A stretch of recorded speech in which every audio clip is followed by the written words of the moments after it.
ሰላም ሰላም ጤና ይስጥልኝ አድማጭ ተመልካቾቻችን። እንግዲህ እንደተለመደው በኮሜንት የተለያዩ ጥያቄ ትጠይቃላችሁ። እኛም በኮሜንታችሁ መሰረት የተለያዩ ቶፒኮችን ይዘን እንቀርብ ነበር። ዛሬ ግን ስለ ጥገኝነት ብቻ የተለያዩ መረጃዎችን ይዘን እንቀርባለን ማለት ነው። ስለዚህ በመጀመሪያ ጥገኝነት እንዴት እንጠይቅ፣ የትኛው ሀገር ነው ለጥገኝነት የሚመቸው ወይም ቶሎ የመኖሪያ ፍቃድ ወይም ዜግነት የሚሰጠው፣ እንደገና ደግሞ መስፈርቶቹ ምን ምን ናቸው፣ አንድ ሰው ጥገኝነት በሚጠይቅበት ጊዜ ምን ማሟላት አለበት የሚለውን ኢንዲቴል እንመለከታለን ማለት ነው። በሁለተኛ ደረጃ ደግሞ ጥገኝነት የሚጠይቅ ሰው በሽብር ያልተሳተፈ ወይም ሽብርተኝነትን ያልረዳ፣ በወንጀል የማይሳተፍ፣ የሃይማኖት እና የተለያዩ አክቲቪቲዎች እና ሌሎች የሚያስከለክሉ ምክንያቶችን በሰፊው እንመለከታለን ማለት ነው። በቪዲዮ መጨረሻ ላይ እንግዲህ ለጥገኝነት ጠያቂ ሰዎች የምስራችም ይዘን ቀርበናል ማለት ነው። እንግዲህ ለቻናላችን አዲስ የሆናችሁ ሰብስክራይብ እንድታደርጉና ቪዲዮችንም ላይክ እንድታደርጉ ወይም ላይክ በማድረግ እንዲጀምሩ እንጠይቃለን ማለት ነው። ስለዚህ አንዳንድ ሰው ጥገኝነት ሊጠይቅ የሚችለው በጣም ብዙ ምክንያቶች አሉት። ምክንያቱም ከሀገሩ ወጥቶ ወደ ሌላ ሀገር ሄዶ ጥገኝነት ለመጠየቅ በቂ ምክንያቶች ስላሉት ማለት ነው።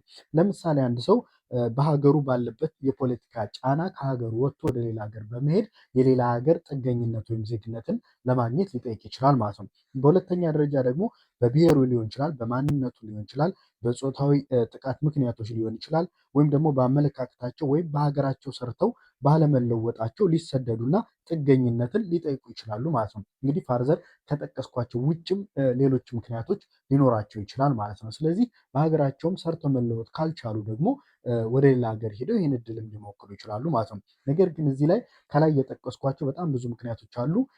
በጣም አሳማኝ የሆኑ ምክንያቶችን ይዛችሁ ሊሆን ይችላል ጥያቄ የምጠይቁት ወይም ጥገኝነት የምጠይቁት ማለት ነው።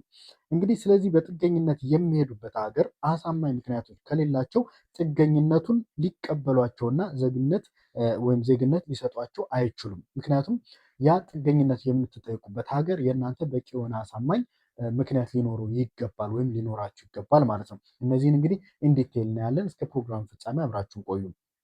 እንግዲህ በቂና አሳማኝ የጥገኝነት ምክንያት ሳይኖር መሰደድ ከሀገር ውስጥ ከመኖር ባነሰ ሁኔታ ችግር ሊፈጥር ይችላል። ስለዚህ እናንተ በቂ ሪዝኔብል ከሌላችሁ ወደ ሌላ ሀገር ተሰዳችሁ አሳይለም ወይም ጥገኝነት በምትጠይቁበት ጊዜ በቂ ሪዝን ከሌላችሁ በሀገራችሁ ከምትኖሩት የኑሮ ሁኔታ ባነሰ ሁኔታ ልትኖሩ ትችላላችሁ ማለት ነው። በሌላ ሀገር ለምሳሌ በጣም ብዙ ሰው ጎዳና ላይ ወድቀው የመኖሪያ ፈቃድ ሳይኖራቸው በጣም ብዙ ችግር ገጥሟቸው ኢቭን ሜንታል ሄልዝ ችግር ገጥሟቸው የሚኖሩ ሰዎች አሉ፣ ኢትዮጵያውያን ጨምሮ ማለት ነው። እና እናንተ ይሄ በቂ ሪዝን ሳይኖራችሁ አሳይም ለመጠየቅ ለመሰደድ ጥገኝነት ለመጠየቅ በምትሄዱበት ጊዜ ከፍተኛ ችግር ወይም በሀገራችሁ ከመኖር የባሰ ችግር ሊገጥማችሁ ይችላል ማለት ነው።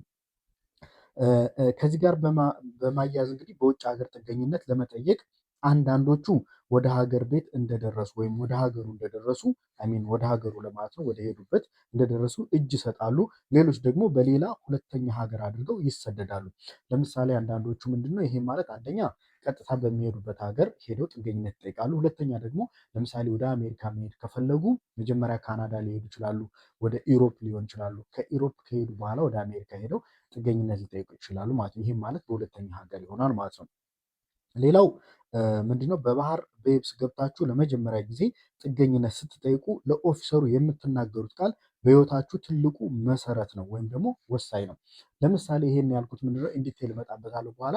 እናንተ ቀጥታ ስትገቡ መጀመሪያ ለኦፊሰሩ የምትናገሩት ነገር ከዛ ተነስተው ነው ያን ጥገኝነት ሊሰጧችሁም ሊከለክሏችሁ የሚችሉት። ስለዚህ እናንተ ገና ወደዛ ሀገር እግራችሁ እንደረገጠ የምትናገሩት ምክንያት ትክክለኛ ምክንያት፣ አሳማኝ ምክንያት እና አንድ ወጥ የሆነ ምክንያት ሊሆን ይገባል ወይም መሆን አለበት ማለት ነው።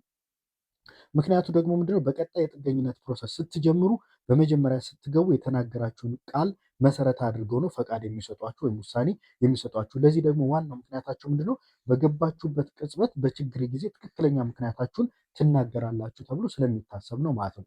ስለዚህ ገና እንደገባችሁ የምትናገሩት ምክንያት በህይወታችሁ መሰረት የሚጥል ወይም ዋናው ነው ያልኳችሁ መጀመሪያ ላይ ለዚህ ይሆናል ማለት ነው። ሌላው ደግሞ ምንድነው በተጨማሪ ከዚህ ደግሞ ምንድነው ከዛን ቀን በኋላ ወይም ከገባችሁ በኋላ አስባችሁና ተጨማሪ ምክንያቶችን ልትፈጥሩ ስለምትችሉ ነው። ምክንያቱም በድንገት እንደገባችሁ የምትናገሩትና ከቆያችሁ በኋላ የምትናገሩት የተለያየ ሪዝን ልታቀርቡ አስባችሁ ተዘጋጅታችሁ ልታቀርቡ ስለምትችሉ ማለት ነው። ቪዛ ኦፊሰሮች ወይም ደግሞ ይሄን አሳይለም የሚፈቅዱት ሰዎች መጀመሪያ የገባችሁትን እንደ መነሻ ክሪቲካል አድርገው ሊወስዱት የሚችሉ ማለት ነው። ሌላው በሀገራችሁ የታሰራችሁበት የፖሊስ ወረቀት ወይም በጋዜጣ የወጣ ነገር ካላችሁ ተጨማሪ ማስረጃ በመሆን ይጠቅማቸዋል። ለምሳሌ አንድ ፖለቲካል አሳይለም የሚጠይቅ ሰው በጋዜጣ ወጥቶ የተለያዩ ችግሮች ወይም ደግሞ የተለያዩ ነገሮች በጋዜጣ የወጣበት ነገር ካለ ያን ጋዜጣ መያዝ እና እዛ ጋዜጣ ላይ ያለው ኦንላይን ካለም ያን ማሳየት እንደ አድቫንቴጅ ይቆጠርላቸዋል ማለት ነው። በ2025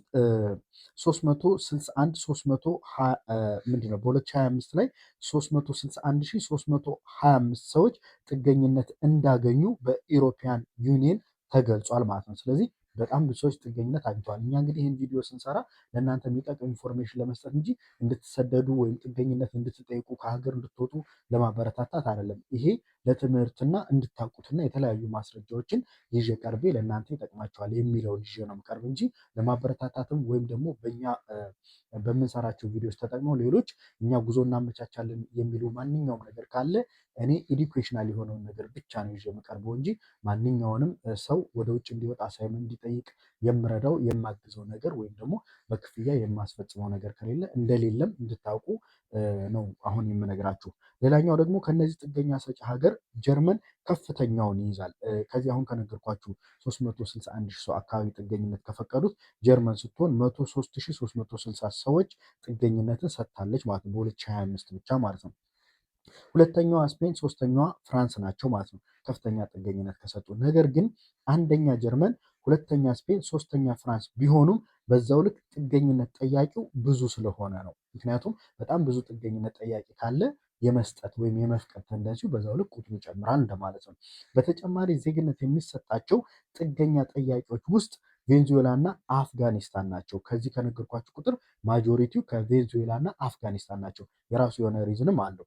እንግዲህ ይሄ የሆነበት ምክንያት ምንድን ነው? ቬንዙዌላ እና አፍጋኒስታን በጣም ብዙ ስደተኛ ከረንትሊ ባለው ችግር በጣም ብዙ ስደተኛ ስላለ ለዛ ነው ፖለቲካል አሳይለም ሊሆን ይችላል ሌሎች ከመፈናቀል ጋር በተያያዘ የተለያዩ ስደተኞች ስላሉ በጣም ብዙ ቁጥር ስላላቸው አክሴፕት የሚደረጉትን በዛው ልክ ይሆናል ማለት ነው። እንግዲህ ብዙ ኢትዮጵያን ጥገኝነት ያገኙት በጀርመን ነው፣ ሁለተኛ ፍራንስ ነው፣ ሶስተኛው ኔዘርላንድ ነው ማለት ነው። ስለዚህ ኢትዮጵያን ጥገኝነት የሚያገኙት ሀገር በዚህ ኦርደር ነው። ቅድም የነገርኳቸው ኦርደር ማጆሪቲ ጥገኝነት እየሰጡ ሀገሮች ሲሆን አሁን ደግሞ ኢትዮጵያውያን ጥገኝነት እየሰጡ በጣም በብዛት የሰጡ ሀገሮች እነዚህ ይሆናሉ ማለት ነው።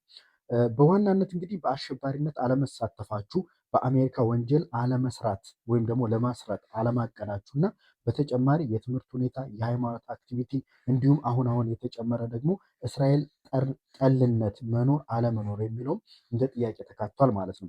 ፐብሊክ ቻርጅ ውስጥ መኖር አለመኖር ሁሉ በመጠይቅ ይጣራል ማለት ነው። ያ ማለት የተለያዩ ክሶች እንዳለባችሁ እና እንደሌለባችሁ ይጣራል ማለት ነው። አሳይለም ፋይል ካደረጋችሁ በኋላ ወርክ ፐርሚት ለማግኘት 1 ዓመት ከ6 ወር አካባቢ መጠበቅ አለባችሁ ከዚህ በፊት ማለት ነው። ነገር ግን ይህ ህግ ተቀይሯል። ይህም ህግ አሳይለም ፋይል ካደረገ ወርክ ፐርሚት በ30 ቀን እንዲሰጥ ተደርጓል። ወይም ደግሞ ከዚህ በፊት ወደ ነበረው ህግ ወደ ቀድሞ ህግ ተመልሷል እንደማለት ነው። ሌላው እንግዲህ በቀጣይ ደግሞ ጥገኝነት ስታመለክቱ መስራት የሌለባችሁ 3 ስህተቶችን የምናይ ሲሆን እነዚህን ስህተቶች ከሰራችሁ ለዲፖርቴሽን መዘጋጀት አለባችሁ ማለት ነው። ምክንያቱም እነዚህ አሁን የምነግራችሁ 3 ስህተቶች ዲፖርት እንድትደረጉ ወደ ሀገር ቤታችሁ እንድትባረሩ ስለሚያደርጉ መስራት የለባችሁ። ከሰራችሁ ደግሞ እንደምትደረጉ ዲፖርት እንደምትደረጉ ማሰብ ይጠበቅባችኋል ማለት ነው። አንደኛው ምንድን ነው? በአሳይለም ጥያቄያችሁ ላይ ለኢሚግሬሽን ኦፊሰሩ የተለያየ ታሪክ መናገር ትልቅ ስህተት ነው። ምክንያቱም ቅድም እንደነገርኳችሁ ገና ስትገቡ የምትጠየቁት ሪዝን አለ። በዛ መሰረት ነው አሳይለሙን የሚፈቅዱላችሁ ወይም የሚከለክሏችሁ ብያችኋለሁ። ስለዚህ አሁን ደግሞ የምትናገሩት ነገር ሪዝን የተለያየ ሪዝን የምታቀርቡ ከሆነ የተፈበረከ ወይም ደግሞ የውሸት መሆኑን ያውቁና ይከለክሏችኋል ማለት ነው። ስለዚህ ለምንድን ነው አሳይለም መጠየቅ የፈለግከው ተብሎ በሚጠየቅበት ጊዜ አሳማኝ ምክንያት ማቅረብና በደንብ መዘጋጀት አለባችሁ ማለት ነው። ሌላው ፖለቲካ ከሆነ በዛው መጽናትና እነሱም የእናንተን ኮንሲስተንሲ ለማየት በደንብ ደጋግሞ ጥያቄ ይጠይቋቸዋል። ስለዚህ ምንድነው እናንተ በፖለቲካ ምክንያት አሳይለም የምትጠይቁ ከሆነ እነሱ በጣም ብዙ ጥያቄ ይጠይቋቸዋል። እያዘናጉም በየመሃሉ የተለያዩ ነገሮችን ይጠይቋቸዋል። ዜን እናንተ የምትመልሱትን መልስ ይገመግሙና ለእናንተ አሳይለም ይፈቅዳሉ ወይም ደግሞ የሚያስከለክል ከሆነ ይከለክላሉ ማለት ነው።